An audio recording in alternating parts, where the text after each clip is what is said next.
A billionaire father thought he'd seen everything. But when a young waitress knelt beside his disabled son and did what no one else dared to do, what happened next would expose a truth that shattered him to his core. Welcome to Voice of Granny. While you are here, please hit the subscribe button and comment your view on the story and where you're watching from. You know, sometimes life has a funny way of teaching us lessons when we least expect it. This is a story about a man who had everything money could buy, but was about to learn something that no amount of wealth could ever teach him. His name was James Morrison, 52 years old, owner of one of the largest property companies in London, the kind of man whose phone calls got returned within minutes. The kind of man who never had to wait for a table at the finest restaurants. The kind of man who thought he understood how the world worked. But there was one thing James couldn't fix with all his money and power.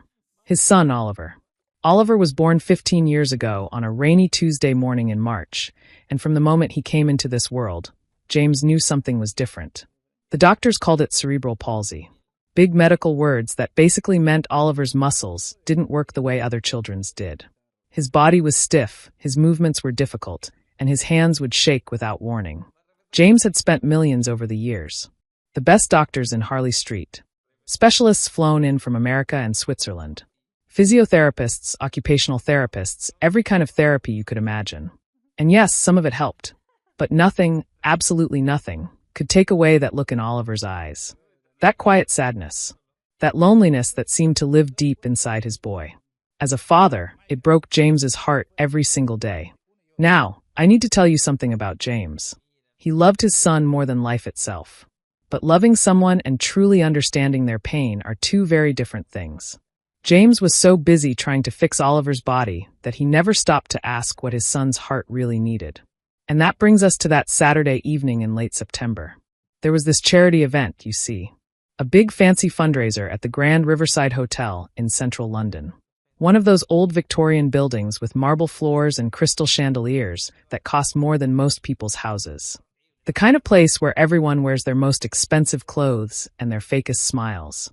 James didn't particularly want to go. He'd been to 100 of these events before. Same people, same conversations, same champagne that tasted like expensive fizzy water. But the organizers had been persistent, and the charity was for disabled children. So James thought, well, perhaps Oliver would enjoy getting out for the evening. He should have known better. The moment they arrived, James felt it. That shift in the air. You know what I mean? When you walk into a room and you can just sense that you're not entirely welcome. It's not that anyone said anything directly. No, these people were far too polite for that. But there were looks. Glances that lasted just a second too long. Conversations that stopped mid-sentence when they wheeled past. Oliver sat quietly in his wheelchair, wearing the smart navy blazer James had bought him for occasions like this. His sandy brown hair was neatly combed, and despite the difficulty it took, he'd insisted on wearing a proper tie. He was such a good boy, James thought.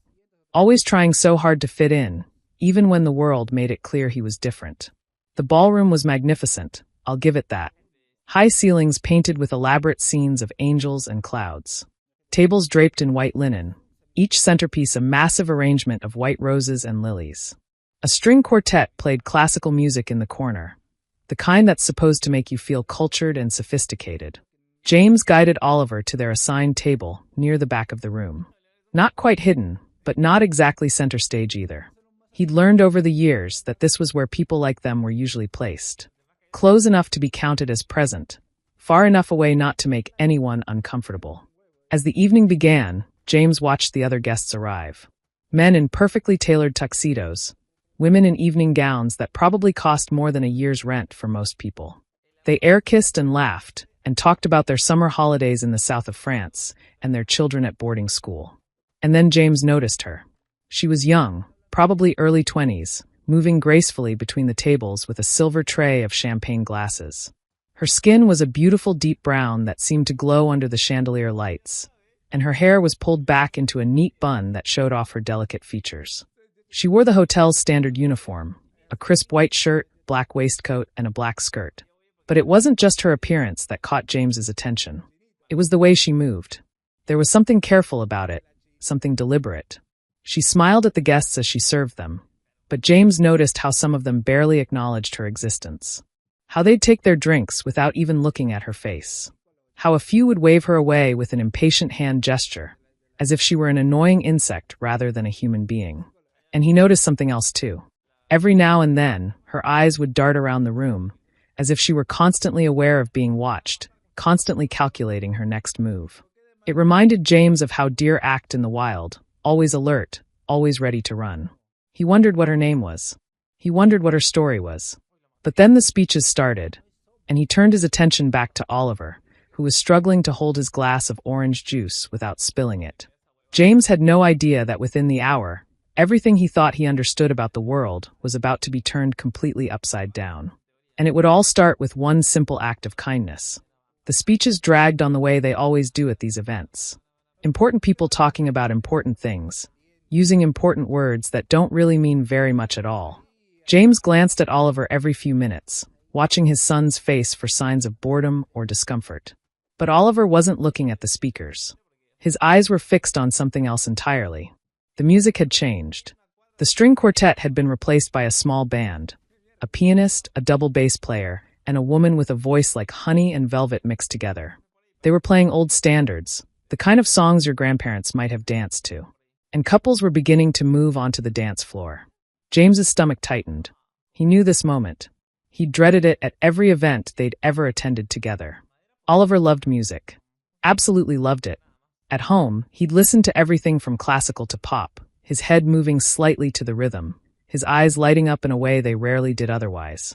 And more than anything in the world, Oliver loved watching people dance. But watching was all he could ever do. James saw it now, that familiar expression on his son's face. Longing. Pure, heartbreaking longing. Oliver's eyes followed the couples as they glided across the polished floor, held in each other's arms, spinning and swaying like it was the easiest thing in the world. The band began playing, The Way You Look Tonight, and the dance floor filled with more couples. A silver-haired gentleman twirled his wife with surprising grace.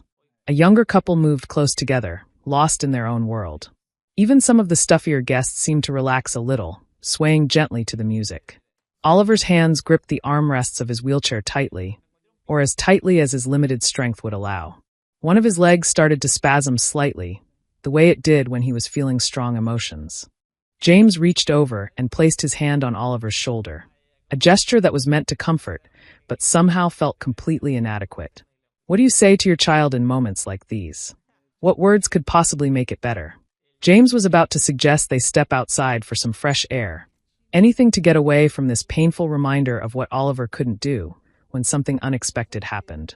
The young waitress appeared beside their table. She'd been watching them, James realized. Not with the curious, uncomfortable stares of the other guests, but with something different in her eyes. Something that looked like understanding. She approached slowly, almost cautiously, and then she did something remarkable. She set down her tray of empty glasses on a nearby table, and she knelt down beside Oliver's wheelchair. Not standing over him the way most people did. Not talking down to him, but kneeling, so that her eyes were level with his. James couldn't hear what she said over the music, but he saw Oliver's face transform. His son's eyes went wide, and then, oh God, James hadn't seen this in so long, Oliver smiled. A real, genuine, unguarded smile that lit up his entire face. The waitress was speaking softly to Oliver, gesturing toward the dance floor, and Oliver was nodding eagerly, his whole body trembling with excitement. Then she stood up, and very gently, very carefully, she took Oliver's hand. James felt his throat close up. He wanted to say something, to warn her that Oliver's hands shook, that his grip wasn't strong, that he might accidentally hurt her or embarrass himself. But the words wouldn't come. And then she began to wheel Oliver toward the dance floor. That's when James felt the atmosphere in the room change completely. Heads turned. Conversations stopped mid-sentence. The polite murmur of the ballroom died down to an uncomfortable silence, broken only by the music that kept playing, oblivious to the social drama unfolding. James stood up without thinking, his body moving on instinct as he watched his son being guided onto the dance floor by this young woman. He could see the expressions on people's faces now, no longer hidden by polite pretense. Some looked merely surprised, their eyebrows raised in mild curiosity. Others looked uncomfortable, shifting in their seats, glancing at each other with uncertainty. But a few, and this is what made James's blood run cold, a few looked disgusted. There was an elderly woman at the table nearest the dance floor, dripping in diamonds and disdain, who actually turned away as if the sight offended her. The man beside her, presumably her husband, leaned over and whispered something that made several people at their table shake their heads disapprovingly. James could see their lips moving, could almost make out the words. Inappropriate. Not the place for this. Someone should say something. And then there were the looks directed at the waitress herself. Cold stares that had nothing to do with Oliver and everything to do with the color of her skin, with her position as staff, with the unspoken rules about who belonged in spaces like this and who didn't. James had never noticed these looks before. Or perhaps he had noticed them, but hadn't truly seen them. Hadn't understood what they meant. Hadn't cared, because they weren't directed at him or his son. But now, watching this young woman guide his son onto the dance floor with such gentle dignity, watching her face remain calm despite the hostile stares, James felt something crack open inside his chest. On the dance floor, the waitress positioned herself in front of Oliver's wheelchair. The band, to their credit, kept playing, though James noticed the pianist glance nervously toward the hotel manager who had appeared at the edge of the room. The waitress began to move, just simple steps really, nothing complicated. 1 foot forward, then back, then to the side. She held Oliver's hands lightly, helping him mirror the movements as best he could from his chair. His arms moved stiffly, his body remained rigid, but his face was pure joy. And that's when everything started to fall apart. The hotel manager moved through the crowd like a shark cutting through water. His name was Charles Pemberton, and James had seen men like him 1,000 times before. Mid-50s, thinning hair slicked back with too much product, a thin mustache that probably made him feel distinguished, but actually made him look like a villain from a 1940s film. James watched him approach the dance floor, his jaw clenched tight, his eyes locked on the waitress with laser focus. This wasn't the casual stroll of someone checking on the guests. This was a man on a mission, and James knew exactly what that mission was. Around the ballroom, phones began to rise. In our modern world, nothing happens without someone filming it, does it? James could see the screens glowing in the dim light, dozens of them, all pointed at the dance floor where his son swayed awkwardly but happily in his wheelchair, holding hands with a young woman who'd shown him more kindness in 5 minutes than most of these wealthy guests had shown anyone in their entire lives. The music continued, the band apparently unaware or uncommitted to the drama unfolding. The Way You Look Tonight played on, almost mockingly cheerful against the tension crackling through the air. Charles Pemberton reached the edge of the dance floor and stopped, clearing his throat loudly. When that didn't get the waitress's attention, because she was focused entirely on Oliver, on keeping him engaged, on maintaining that beautiful smile on his face, the manager stepped forward onto the floor itself. "Excuse me," he said, his voice sharp enough to cut through the music. "Miss Williams, a word please." The waitress, so her name was Williams, James thought, didn't stop moving. She kept guiding Oliver through the simple steps, kept holding his hands with infinite patience as his fingers trembled in hers. "Miss Williams," the manager repeated louder this time, "I must insist you return to your duties immediately." Several other couples on the dance floor had stopped moving now, forming a small audience around Oliver and the waitress. Some looked sympathetic.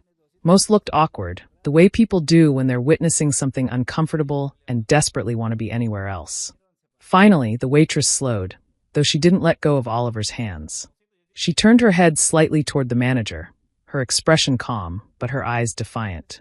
"I'm nearly finished with this dance, sir," she said quietly. Her voice had a soft London accent, the kind you don't hear much in places like this anymore. "Just a minute more.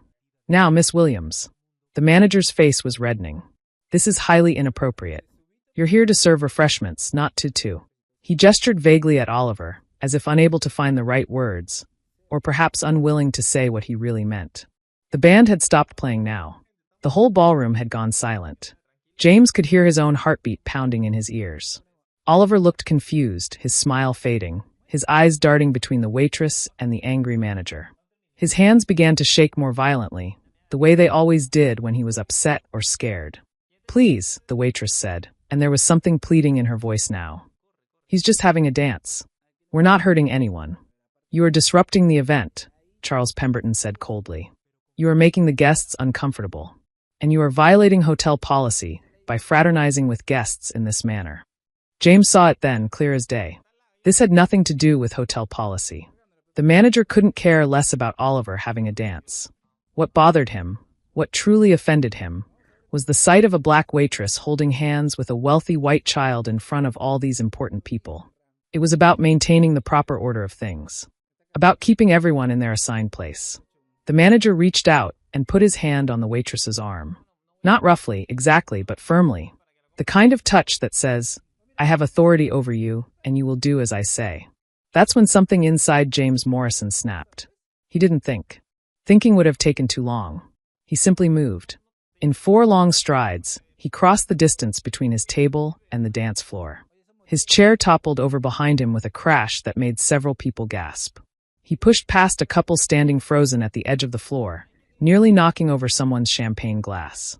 And then he was there, standing between the manager and the waitress, his body physically blocking the man's grip on her arm. "Take your hand off her," James said. His voice was low, but it carried across the silent ballroom like a gunshot. "Take your hand off her right now." Charles Pemberton's eyes widened in surprise. He clearly hadn't expected to be confronted, certainly not by someone of James's standing. His hand dropped from the waitress's arm, but his face remained defiant. "Mr. Morrison, I presume," the manager said, recovering his composure with impressive speed. "I understand this may seem harsh, but we have standards here. Your son is of course welcome, but our staff must maintain professional boundaries." "Professional boundaries?" James cut him off, his voice rising now, anger burning through his usual controlled demeanor. "Is that what you call this? She was giving my son a dance. One dance. Something that brought him more happiness in 5 minutes than anything else has in 5 years. And you're going to stand there and talk to me about professional boundaries? Sir, I must insist." "No." James stepped closer to the manager, close enough that the smaller man had to tilt his head back to maintain eye contact. "You must listen. That young woman did something tonight that none of you people in your expensive clothes and your judgmental stares had the basic human decency to do. She saw my son, not his wheelchair, not his disability. She saw him as a person who wanted to dance, and she made it happen." Around them, phones were definitely recording now. James could see the little red dots of recording lights in his peripheral vision. Good, he thought savagely. Let them record this. Let the whole bloody world see it. "And you know what the really sad part is?" James continued, his voice dropping to something more dangerous than a shout. "She probably knew exactly what would happen. She knew you'd come over here. She knew people would stare and judge and whisper. She knew there'd be consequences for her. But she did it anyway because unlike everyone else in this room, she has actual courage and actual kindness." The manager's face had gone from red to white. "Mr. Morrison, I don't think you understand." "Oh, I understand perfectly," James said. "I understand that for years I've been coming to places like this, sitting at tables like that one, and I've been blind. Blind to what people like her face every single day. The looks, the judgment, the constant reminder that they're somehow less than, somehow not quite good enough to be treated like human beings."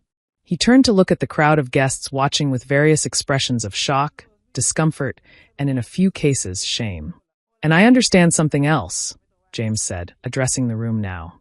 "My son has faced exclusion his entire life because of his disability. People stare at him. They avoid him. They treat him like he's broken or less than human. I've spent years fighting against that, demanding that he be seen and respected and included." His voice cracked slightly. "But tonight I realized something. While I've been fighting for my son's dignity, I've been completely blind to the dignity that gets stripped from others every single day. People like Miss Williams here, who work hard, who show kindness, but who get treated like they're invisible or inferior because of the color of their skin or their position in life." The silence in the ballroom was absolute. James turned back to the waitress. She was standing very still, her hands clasped in front of her, her expression carefully neutral. But he could see the slight tremor in her shoulders, the way she was fighting to hold herself together. "What's your first name?" he asked her gently. She looked surprised by the question. "Grace, sir." "Grace." James smiled sadly. "That's perfect, actually. Because that's exactly what you showed my son tonight. Grace." Grace's eyes filled with tears, though she blinked them back quickly. Professional to the end, James thought. He looked at Oliver, still sitting in his wheelchair on the dance floor, looking confused and frightened by the commotion he didn't fully understand. James's heart broke a little more. "Oliver," he said, kneeling down beside his son the way Grace had done earlier. "Did you have a good dance?" Oliver nodded vigorously, his face brightening again. "It was brilliant, Dad. Grace said I was a natural. The words came out slowly and slurred, the way they always did, but the joy in them was unmistakable. She was right, James said, fighting back his own tears now. You were absolutely brilliant. He stood up and faced Charles Pemberton again.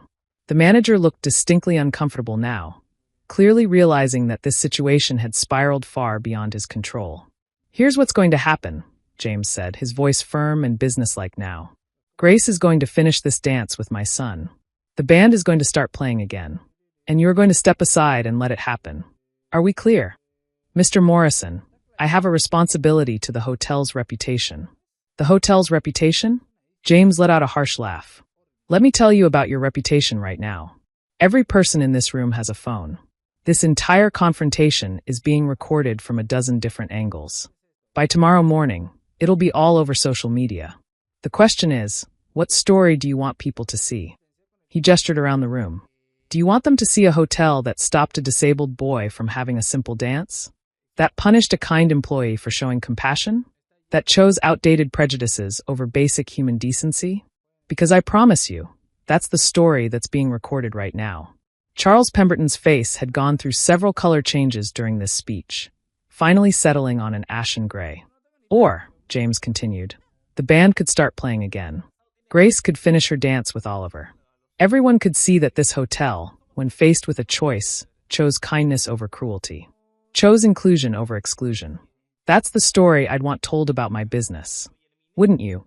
The manager opened his mouth, then closed it again. James could practically see the calculations happening behind his eyes. Finally, he gave a curt nod and stepped back. James turned to the band. Would you mind playing something else? Something my son would enjoy. The pianist, a young woman with kind eyes, smiled. Of course. Any requests? James looked at Oliver. What do you want to hear, buddy? Can they play Don't Stop Me Now? Oliver asked excitedly. By Queen. The pianist laughed. I think we can manage that. As the opening notes began, admittedly a rather unusual choice for a classical band at a formal event. But they pulled it off. James stepped back to give Grace and Oliver space. Grace knelt down by Oliver again. Ready for round two? She asked with a smile. Oliver's grin was so wide it looked like it might split his face in two. And so they danced again. This time, though, something different happened. One of the other couples on the floor, a younger pair who'd been watching everything unfold, started dancing again too. Then another couple joined them. And another. Within moments, the dance floor was full again, but now there was something different in the air. The tension had broken. People were smiling, really smiling, not those polite society smiles, but genuine expressions of joy and relief. An older gentleman James vaguely recognized from business circles approached him. That was quite a speech, Morrison, he said quietly. Made me think about things I haven't wanted to think about in a long time. James nodded, not trusting himself to speak. He watched Grace guide Oliver through the movements, watched his son's pure, uninhibited happiness, and felt something shift fundamentally in his chest. It was like a door opening in a room he hadn't known existed, flooding it with light he'd been keeping out for years. All his life, James had prided himself on being a good person. He donated to charity. He was kind to his employees. He'd never used racial slurs or told racist jokes. He'd thought that was enough. But tonight he'd seen the truth. Not being actively cruel wasn't the same as being actively kind. Not participating in injustice wasn't the same as fighting against it. He'd been comfortable, complacent, blind to struggles that didn't directly affect him. How many times had he walked past people like Grace, waiters, cleaners, shop assistants, without really seeing them? How many times had he witnessed small acts of discrimination or disrespect and said nothing because it wasn't his problem? How many times had he benefited from systems that pushed others down while lifting him up and never questioned whether that was right? The song ended, and Grace carefully wheeled Oliver back toward James.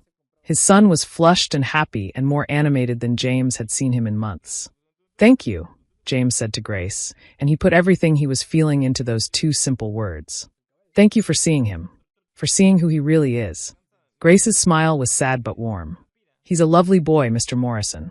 Any fool could see that. But not every fool did, James replied quietly. And I'm sorry for that. I'm sorry for all of it. She studied his face for a moment, then nodded, as if accepting not just his apology but something larger he couldn't quite articulate yet. I should get back to work, she said finally. Before I lose my job entirely. You won't, James assured her. I'll make sure of that. As Grace walked away, James crouched down beside Oliver again. Dad, Oliver said. That was the best night ever. James hugged his son carefully, mindful of his stiff muscles and sensitive joints. Yeah, buddy. It really was. But even as he said it, he knew it wasn't true. It had been a good night for Oliver, yes. A moment of joy and inclusion he'd remember forever. But for Grace, it had probably been terrifying. She'd risked her job, faced public humiliation, and endured hostile stares, all to give a lonely boy a few minutes of happiness.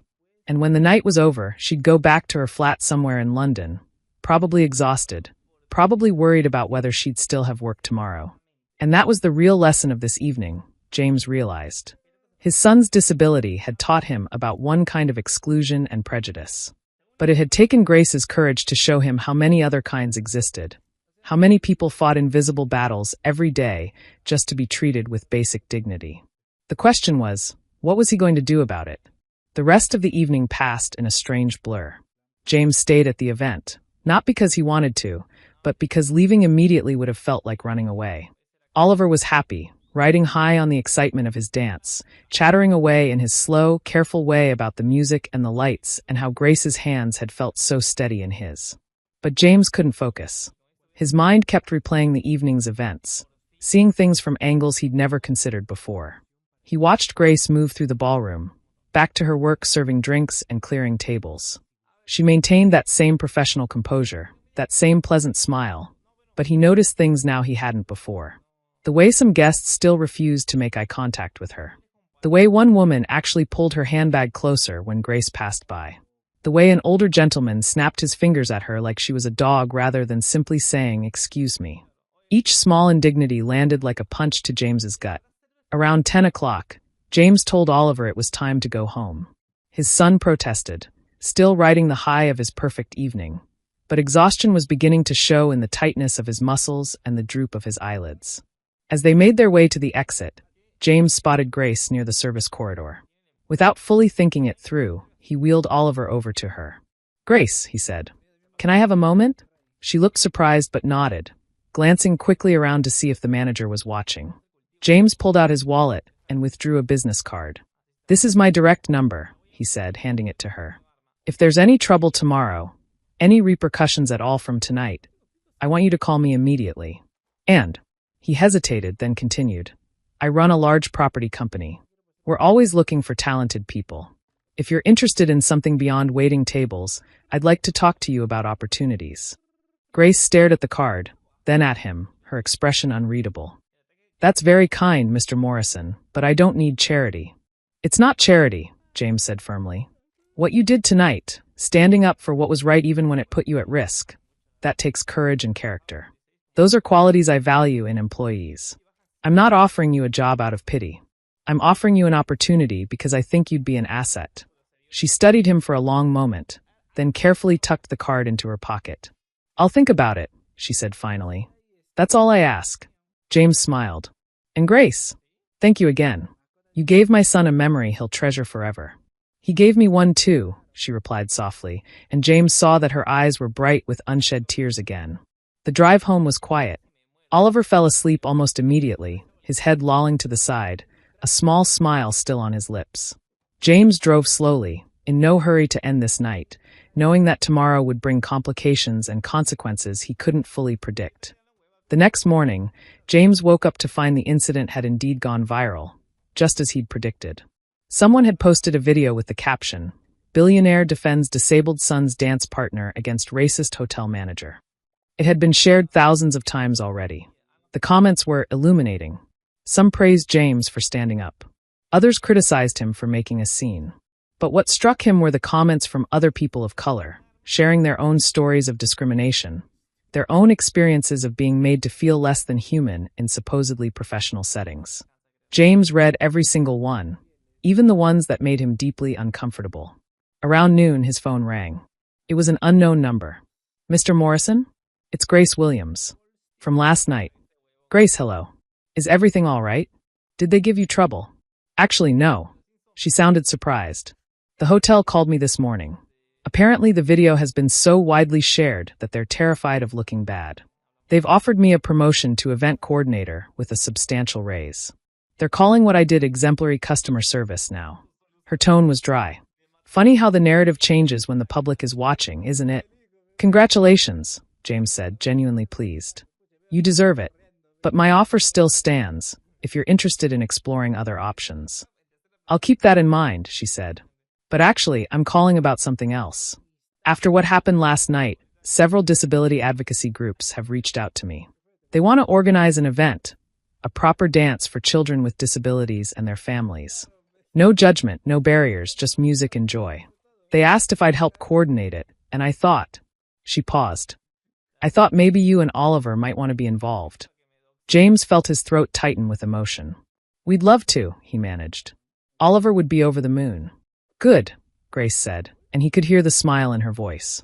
Because he requested "Don't stop me now" again, and I promised him we'd make it happen. After the call ended, James sat in his study for a long time, thinking. The truth was, one dance hadn't fixed anything. It hadn't ended racism or ableism or any of the other ugly prejudices that made the world harder than it needed to be. Grace would still face discrimination. Oliver would still face exclusion. The systems that created these injustices were far bigger than one confrontation at a charity event. But something had shifted in James that night. A door had opened in his understanding that he could never close again. He'd seen his own blindness, his own complicity in systems that harmed people like Grace every day. And now that he'd seen it, he couldn't unsee it. The question that had haunted him since that night remained. What was he going to do about it? He couldn't change the whole world. But he could start by changing his own behavior, his own business practices, his own choices about who to support and amplify and create opportunities for. He could use his wealth and influence not just to help his son, but to help create a world where kindness didn't require courage, where basic dignity was granted freely to everyone, regardless of their skin color or their job title or their ability to walk. It wasn't much. It wasn't nearly enough. But it was a start. 3 weeks later, James found himself in a community center in South London, watching Oliver dance again. This time with a dozen other children in wheelchairs, children with cerebral palsy and spina bifida and muscular dystrophy, and all the other conditions that the world too often used as excuses for exclusion. Grace was there, coordinating the event with impressive skill. The room was filled with music and laughter, and the kind of joy that comes when people are finally allowed to be fully themselves without apology. James stood at the edge of the room, watching his son spin and sway and shine with happiness, and he thought about that night at the Grand Riverside Hotel. He thought about how close he'd come to missing it, to not seeing what was happening, to not standing up, to letting the moment pass because it was easier to stay silent. And he thought about all the moments happening right now, everywhere, where someone needed another person to step forward. To say this isn't right. To choose courage over comfort. Because that's what Grace had taught him that night. Not just about racism or prejudice or the particular struggles she faced. She'd taught him something more fundamental about what it means to be human. Being a good person isn't about not doing bad things. It's about actively choosing to do good things, even when they're hard, even when they cost you something, even when the world would be more comfortable if you just stayed quiet. It's about seeing people, really seeing them, in all their humanity, and then acting on what you see. As "Don't Stop Me Now" began playing again, filling the community center with its joyful, defiant energy, James made a decision. Tomorrow, he'd start making changes in his company. More inclusive hiring practices. Better support for employees from marginalized communities. Using his platform to amplify voices that usually went unheard. It wouldn't fix everything. It might not fix much at all. But it would be something. And in the end, maybe that's all any of us can do. Not solve every problem or right every wrong. Just pay attention. See what's happening. And when the moment comes, when you witness something that isn't right, step forward instead of looking away. Oliver called out to him then, waving excitedly from across the room, his face glowing with pure happiness.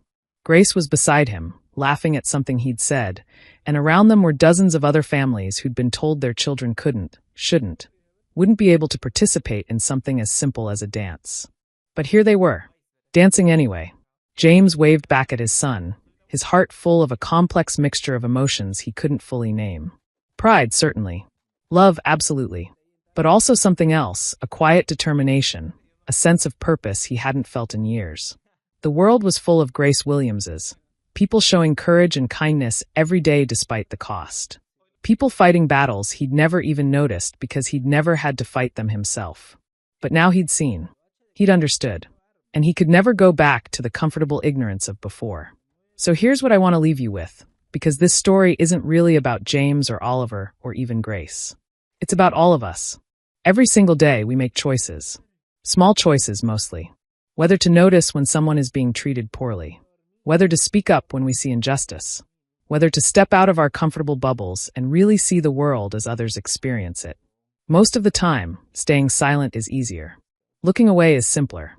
Minding our own business is safer. But here's the thing, and this is what James learned that night at the Grand Riverside Hotel. Our silence isn't neutral. When we see something wrong and do nothing, we're not staying out of it. We're choosing a side. We're choosing to let it continue. Grace didn't stay silent when she saw a lonely boy who wanted to dance. She could have walked past Oliver the way dozens of other staff members had. She could have decided it wasn't her problem, that she'd already faced enough difficulties without inviting more. She could have been afraid of losing her job, of causing a scene, of all the perfectly reasonable fears that keep people quiet. But she didn't. She stepped forward. And in doing so, she changed not just one boy's evening, but potentially the entire trajectory of his father's understanding of the world. That's the power we all have. Every single one of us. You don't need to be a billionaire to make a difference. You don't need to give a grand speech or stage a dramatic confrontation. Sometimes the most powerful thing you can do is simply choose to see someone else's humanity and act on it. Maybe it's standing up for a coworker who's being treated unfairly. Maybe it's speaking out when someone makes a racist joke at a dinner party. Maybe it's taking the time to truly listen to experiences different from your own, even when it makes you uncomfortable. Maybe it's just kneeling down beside someone the world has forgotten and asking them to dance. The moment will come. It comes for all of us again and again throughout our lives. That moment when you see something that isn't right, when you witness someone being diminished or excluded or treated as less than human. And in that moment, you'll have a choice. Will you look away because it's easier, because it's not your problem, because you don't want to cause trouble? Or will you step forward? Will you be James, finally opening his eyes to injustices he'd been blind to? Will you be Grace, choosing kindness even when it costs you something? Or will you be one of the people in that ballroom who saw what was happening and decided their comfort was more important than someone else's dignity? The choice is yours. It's always yours. But I'll tell you this, and James would tell you the same thing if he were here. You can't unsee the truth once you've really seen it. Once you understand how your silence affects others, once you recognize your own power to create change, ignorance stops being an excuse. So look, really look. See the Grace Williamses in your life. The people showing courage just to exist in spaces that weren't built for them. See the Olivers, the people who face exclusion every day just for being different. And then, when your moment comes, and it will come, step forward. Because in the end, the world doesn't change through grand gestures alone. It changes through thousands of small acts of courage. Through people choosing again and again to see each other's humanity and act on it. It changes through dances. One person at a time. One choice at a time. One moment of courage at a time. That's how Grace changed Oliver's life. That's how she changed James's. And that, if you let it, is how you can change the world too. The music plays on. The question is, will you dance? The end.